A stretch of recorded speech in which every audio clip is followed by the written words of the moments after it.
এখন প্রধানমন্ত্রীর মনের ভাষা কি এটা সুরে সুরে অনুমান করে ব্যক্ত করব আমি।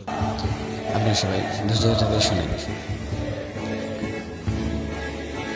আমার কপাল গেল পুইরা রে, ওই আমার কপাল গেল পুইরা রে, কি করিতে কি করে ফেলিলাম, ওই আমি কি করিতে কি করে ফেলিলাম।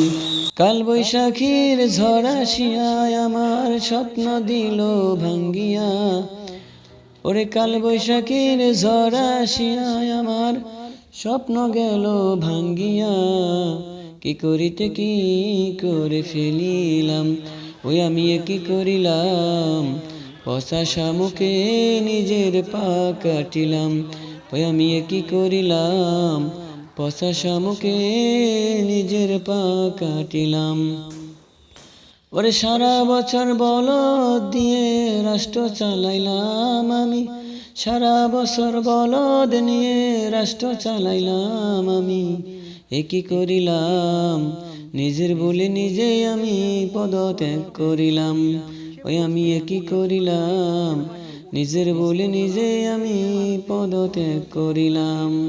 যদি ছাত্রদের দাবি আমি মেনে নিতাম, যদি ছাত্রদের দাবি আমি মেনে নিতাম, আজ আমার হইতো না এই পরিণতি।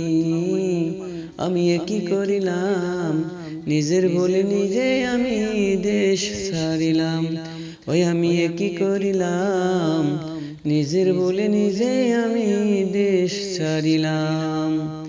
আমাদের প্রধানমন্ত্রীর মনের ভাষা এটা মোটামুটি ব্যক্ত করা যায় যে তিনি আর মনে এরকম একটা জল্পনা কল্পনা চলছে এখন। তিনি বলেছিলেন যে শেখের বেটি কেউ হবে না, বাংলাদেশ থেকে পলাতে পারে না, কিন্তু আজ তিনি এক কাপড়েই বাংলাদেশ থেকে জীবন বাঁচানোর জন্য পালিয়ে গেলেন। আসলে হিংসা মানুষের পতনের মূল, জুলুম মানুষের পতনের মূল। এই জন্য আমরা হিংসা এবং জুলুম করা থেকে আমরা দূরে থাকবো।